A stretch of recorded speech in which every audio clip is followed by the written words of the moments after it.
সুজনস স্টোরিতে সবাইকে স্বাগতম। আজকে আপনাদের সাথে ভয়ঙ্কর একটি ভূতের গল্প নিয়ে হাজির হয়েছি। চলুন কথা না বাড়িয়ে শুরু করা যাক। গল্পটি অনেক ভয়ঙ্কর হতে চলেছে। ঈদের ছুটিতে কিছুদিন বাড়িতে বসবাস করছিলাম। শহরের যান্ত্রিকতা মুক্ত সময় ভালোই যাচ্ছিল। একদিন সন্ধ্যাবেলা এলাকার এক ভাস্তিকে শিগগির আমার সঙ্গে দেখা করতে বললাম। সে ফোনে জানালো আধা ঘন্টার মধ্যেই চলে আসব।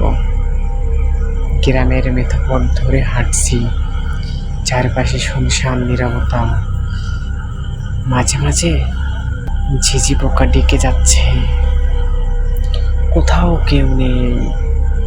গ্রামের মানুষজন খেয়ে দিয়ে ঘুমিয়ে পড়েছে।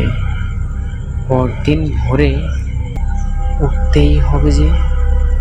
শহরের মানুষেরা দেরিতে ঘুমোতে যায়, ওঠে দেরিতে। গ্রামের ঠিক তার বিপরীত, আগে ঘুমোতে যায়, আবার সূর্য ওঠার সাথে সাথেই ঘুম ভেঙে উঠে পড়ে।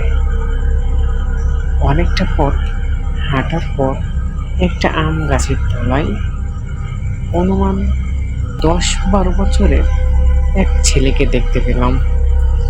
অন্ধকারে তার মুখটা দেখা যাচ্ছিল না।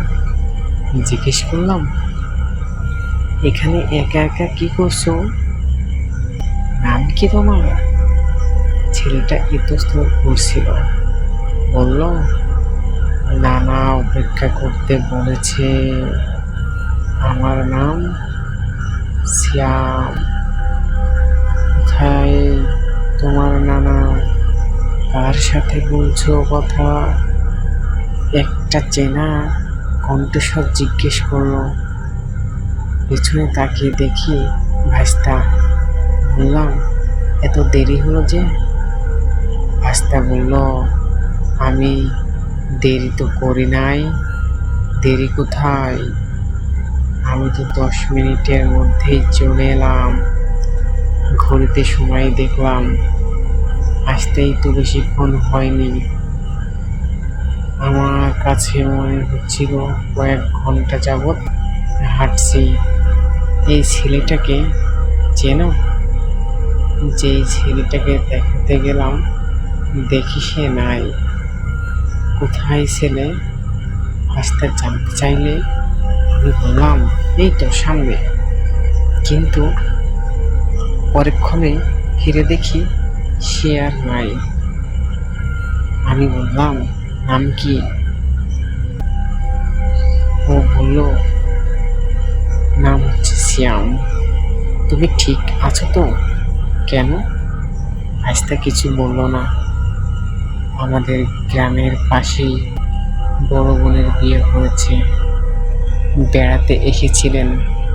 মা তাকে কিছু দূর এগিয়ে দিতে গিয়ে হঠাৎ একটা ভিড় দেখতে পেলেন ঘন জঙ্গলের কাছে। ভিড় ঠেলে সামনে গিয়ে একটা 10-12 বছরের ছেলের লাশ দেখতে পেলাম, যার দুহাত বিচ্ছিন্ন, পেট চিরে নাড়ি ভুঁড়ি বেরিয়ে এসছে। পাশে একটা লণ্ঠন, একটা টর্চ লাইট পড়ে আছে। জঙ্গলের পাশেই যে বাড়িটা, পুলিশ সে বাড়িতে ঢুকলো। জামাল নামের এক কিশোরীকে যেই ডাক দিল, সে দৌড়ে পালালো।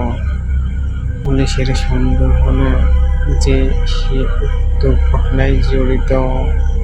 পুলিশ তাকে আটক করলো। রাস্তার পাশেই ছিল দোকানটা। শ্যাম দোকানে বসেছিল। তার নানা কি একটা কাজে পাশেই বাড়িতে গিয়েছেন, চলে আসার কথা। এতক্ষণ সে মোবাইলে গেমস খেলছিল।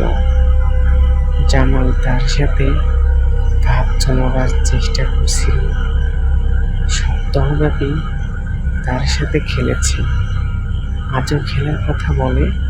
তাকে ডাকলো। কামরুল গেমস খেলা বন্ধ করে জামালের সাথে গেল। কামরুলকে কোথাও খুঁজে পাওয়া যাচ্ছে না। এলাকায় মাইকে বলা হলো মারা গেছে। কামরুলের মা বাবা, নানা সহ আত্মীয় স্বজনেরা পুরো এলাকা তন্ন তন্ন করে খুঁজলো। কামরুলের হদিস নেই। রিমান্ডে জামাল স্বীকার করলো সবকিছু। কামরুলকে হত্যার লোমহর্ষ কামরুলকে হত্যার লোমহর্ষ বর্ণনা দেয় সে। ভালুকার একটা হাসপাতালের কয়েকজন ডাক্তারের সাথে তার যোগসাজশ ছিল। ভুলিয়ে ভালিয়ে কামরুলকে ঘন জঙ্গলে নিয়ে যাওয়া হয়। তারপরে অজ্ঞান করে তার কিডনি চোখ খুলে নেওয়া হয়। হাত কেন কাটা হলো এর উত্তরে বলল, শিয়াল কুকুরের কাজ হতে পারে। ঘটনা শুনে আমি স্তব্ধ হয়ে গেলাম। আমার তাহলে গত রাত্রির কার সাথে দেখা হলো, কথা হলো? মাকে এই কথা জিজ্ঞেস করতে গিয়ে আর জিজ্ঞেস করলাম না। ঘটনা শুনে আমি স্তব্ধ হয়ে গেলাম। আমার তাহলে গত রাত্রে কার সাথে দেখা হলো? মাকে এই কথা জিজ্ঞেস করতে গিয়ে আর জিজ্ঞেস করলাম না। এমনিতেই আমার অস্বাভাবিক কাজকর্মে তিনি বিরক্ত।